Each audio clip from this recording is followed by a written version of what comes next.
ಕಾರ್ಯಕ್ರಮಕ್ಕೆ ವಿದ್ಯುಕ್ತವಾಗಿ ಚಾಲನೆ ಕೊಡಬೇಕು, ದೀಪ ಪ್ರಜ್ವಲಿಸುವ ಮೂಲಕ ಅಂತ ಗಣ್ಯರಲ್ಲಿ ವಿನಂತಿ ಮಾಡ್ಕೊತೇನೆ. ದೀಪ ಪ್ರಜ್ವಲನೆ.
ಎಲ್ರಿಗೂ ನಮಸ್ಕಾರ. ಇವತ್ತು ಸ್ನೇಹ ಬುಕ್ ಹೌಸ್ ನ 591ನೇ ಕೃತಿ ಲೋಕಾರ್ಪಣೆ ಆಗ್ತಾ ಇದೆ. ಖುಷಿ ಕೊಡುವಂತ ವಿಚಾರ.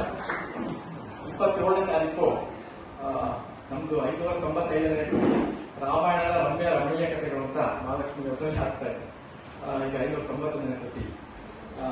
ಅದಕ್ಕಾಗಿ ಡಾಕ್ಟರ್ ಶಾರದಾ ಚೈತ್ರ ನಾನು ಮೊದಲನೇ ಬಾರಿಗೆ ನಿಮ್ಮೆಲ್ಲರ ಪರವಾಗಿ ನಾನು ಅವರಿಗೆ ಅಭಿನಂದನೆ ಸಲ್ಲಿಸ್ತಾ ಇದ್ದೇನೆ.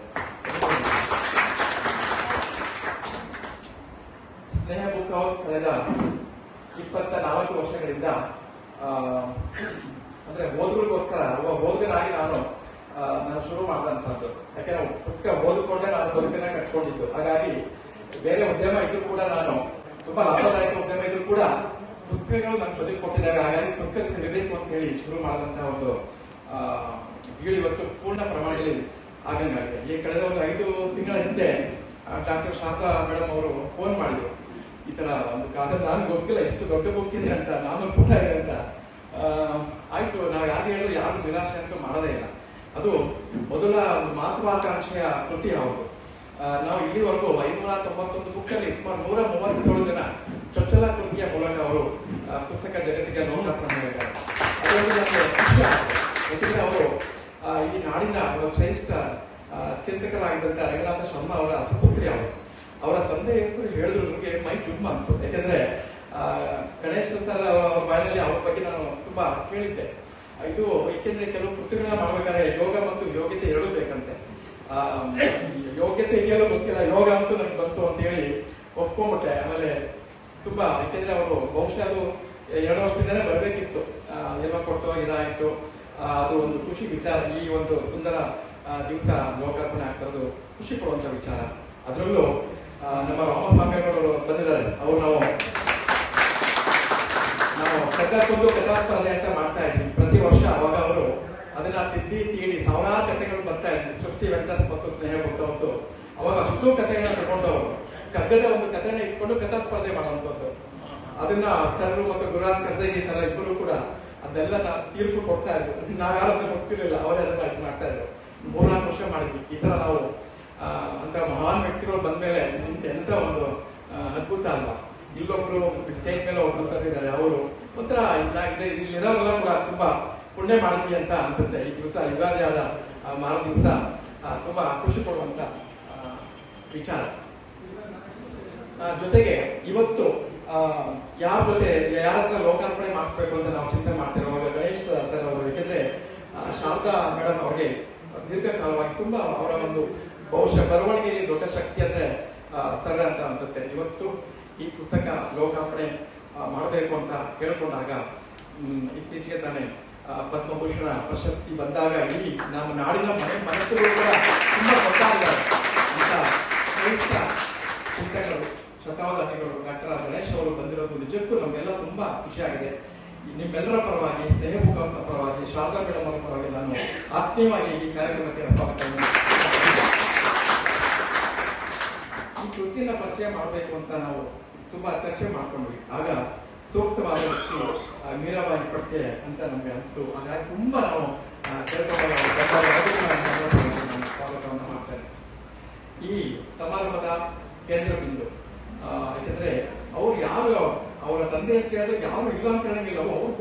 ಮಾಡ್ತಾ ಇದ್ದೀರಾ.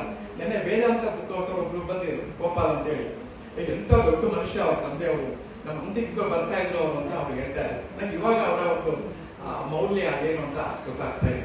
ಇವತ್ತು ಅವರು ತುಂಬಾ ವಿದೇಶದಲ್ಲೇ ಸುಮಾರು 79ರ ದಶಕದಲ್ಲಿ ಅವರು MBBS ಮಾಡ್ಕೊಂಡು ವಿದೇಶಕ್ಕೆ ಹೋದಂತವ್ರು.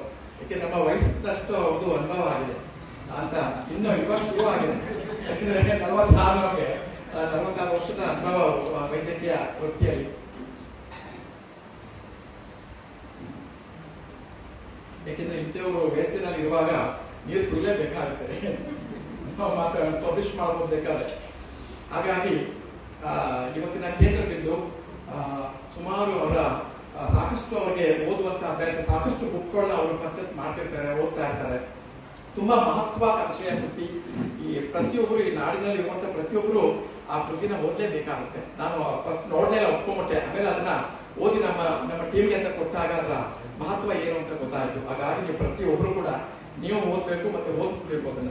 ಅಂತ ಒಂದು ಮಹತ್ವದ ಕೃತಿಯನ್ನ ಕನ್ನಡ ಪುಸ್ತಕ ಜಗತ್ತಿಗೆ ಬರೆದು ಕೊಟ್ಟಂತ ಡಾಕ್ಟರ್ ಶಾರದಾ ಚೈತ್ರ ಅವರಿಗೆ ನಿಮ್ಮೆಲ್ಲರ ಪರವಾಗಿ ನಾನು ಆತ್ಮೀಯವಾಗಿ ಸ್ವಾಗತ ಮಾಡ್ತೇನೆ.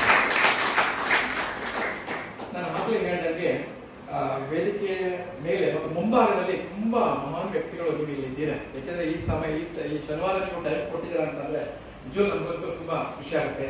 ಅದು ರಾಮಸ್ವಾಮಿ ಅವರು ನಮ್ಮ ಜೊತೆ ಇರೋದಂತೂ ತುಂಬಾ ನಮ್ಗೆ ದೊಡ್ಡ ಜೀವನದ ಒಂದು ಭಾಗ್ಯ ಅಂತ ನಾನು ಭಾವಿಸ್ತೇನೆ. ರಾಮಸ್ವಾಮಿ ಅವ್ರಿಗೂ ಕೂಡ ನಾನು ನಿಮ್ಮೆಲ್ಲರ ಪರವಾಗಿ ನಾನು ಸ್ವಾಗತವನ್ನ ಬಯಸ್ತಾ ಇದ್ದೇನೆ.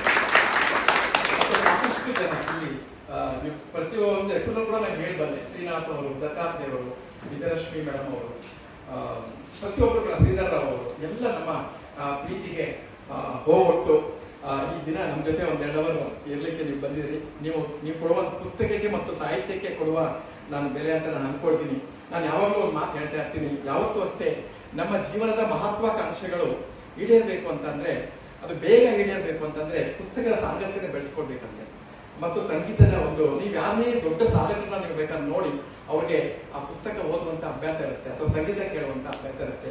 ಹಾಗಾಗಿ ನಾನೊಬ್ಬ ಪ್ರಕಾಶಕನಾಗಿ ನಾನು ಕೇಳ್ಕೊಳ್ತೀನಿ ಅಂದ್ರೆ, ನೀವು ಓದಿ ಆ ವಾತಾವರಣ, ನಿಮ್ಮಲ್ಲಿ ಓದುವಂತ ವಾತಾವರಣ, ಪರಿಸರ ಇದ್ರೆ ಖಂಡಿತ ನಿಮ್ಮ ಮಕ್ಕಳು ಆ ಹಾದಿಯನ್ನ ಹಿಡಿತಾರೆ.